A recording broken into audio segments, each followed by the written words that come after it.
This is the opening scene where Adam is sitting in his room upset that his parents put him in this inpatient facility. The therapist, Jubin, speaks with Adam, trying to figure out what exactly is going on. Hey, I'm Jubin. I'll be your occupational therapist today. What brought you in today, Adam? Yeah, I don't think I should be here right now. Like, my parents sent me here after an incident over the weekend. Like, I don't think I should be here right now. No, I totally feel that. You're a kid. You should be playing outside. But you want to just tell me a little more details about what happened over the weekend? So I was with my friends. We were at my friend's house, and they were doing drugs. It was synthetic marijuana, and I had a weird reaction to it. I wasn't aware of what it was, but I had that reaction to it. My parents were upset about that, so they sent me here. Yeah, it's super unfortunate. You know, like the problem is when kids take these drugs, they just don't know the adverse effects. It's just unfortunate that you were the only one to get caught. So I understand your frustration. You're 16. You should be still with your friends. Yeah, I mean, I'm upset that like I'm the only one here. The rest of my friends, they're not here. They're home. Like I don't know why I'm here. I understand that, but we'll get through this together. We're gonna figure out your problems, and we'll figure it out together. So as long as you keep coming to these sessions and just giving it your all, trying, participating, I think we'll have a smooth transition together. In this scene, the therapist walks into Adam's room. Adam is sitting at his desk, reading the back of a book, slightly disengaged. The therapist comes in to talk about how he got involved with synthetic marijuana in the first place.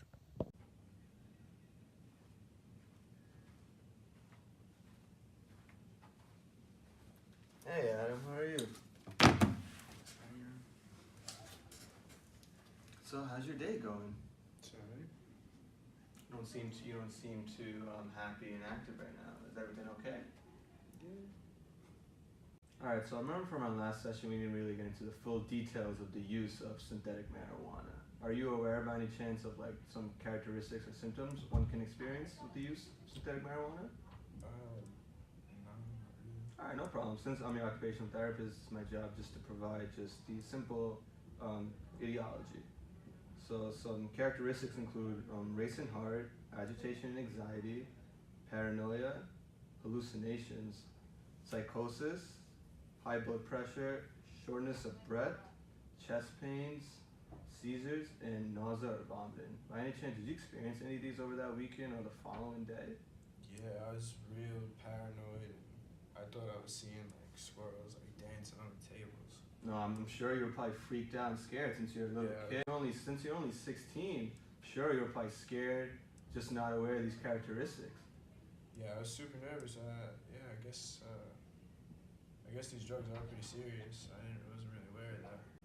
Yeah, so it's super important to understand like the characteristics of these drugs, especially since you're a 16-year-old in high school. There's a lot of peer pressure, just experiment with different friend groups. So especially these type of drugs, there's a lot of detrimental side effects to it. Yeah, I guess I wasn't actually aware of that then. So it's important once you're out there back with your friends in high school to understand that there's always going to be resources out there, hotlines, especially on phones. You could easily search if you ever question a drug that you're taking or your friend tells you the name of the drug, just search the characteristics before just to be aware so like you don't fall in this type of situation again. And I'm just going to provide a pamphlet to you that just shows common drugs kids maybe use around high school age and just pressures someone could fall into. The therapist and Adam are currently in a therapy session. He has had a few helpful sessions, however, Adam is frustrated he can't leave and go hang out with his friends.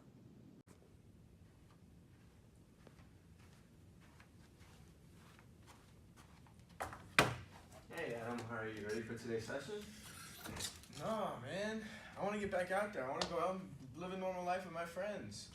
Adam, I totally understand that, and I'm gonna do my best to make sure that you're out here there soon with your friends. You know, this is taking a long time, man. I just want to get back out there. So speaking of your friends, you want to tell me more about the friends you hung out with last weekend? I mean, they're my boys. Like, we go to the same school. We live close to each other, so we take the train every morning together to school, and then home, and then we'll hang out on the weekends. We'll go. No, that's fine.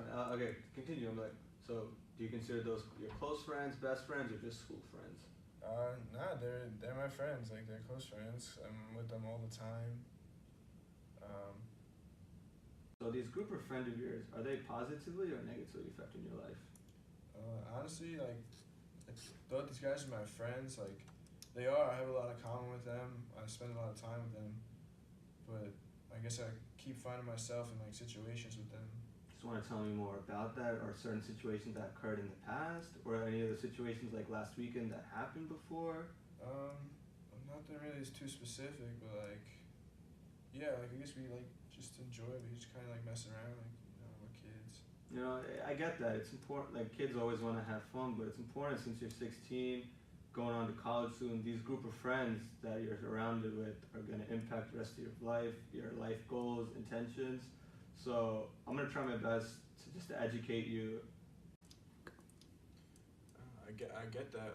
But how do I even go about that? Like, I'm 16 years old. And I know I'm in school, but like these are these are the guys who I'm with all the time.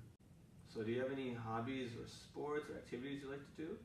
Um, not particularly. I mean, when I'm with these guys, like we're kind of outside. We just go out, we drink, and we smoke a whole bunch, but nothing really that's like kind of meaningful.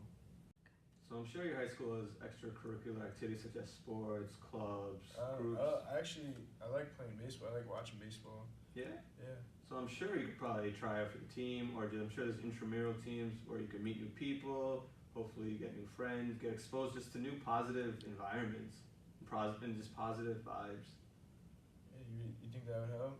Yeah, Try to for find sure. a new group. Because it seems like your group of friends right now are just kind of like holding you back on just your aspirations and just succeeding in your life. Because clearly, from all of our sessions, you're a good kid. It just seems like your friend group is just holding you back. That's interesting. That's a good outlook. So I thought today's session was very beneficial. It's probably one of our better sessions. I saw that you genuinely wanted to open up and just really talk about your life and your friend groups, and I'm just really happy, Adam. Yeah, I think I'm happy too. It's the first time I kind of enjoyed like a session here. You gave me some good knowledge on the dangers of these drugs and the negative influence my friends could have on me. I made some progress today, and I'm actually looking forward to meeting with you next session.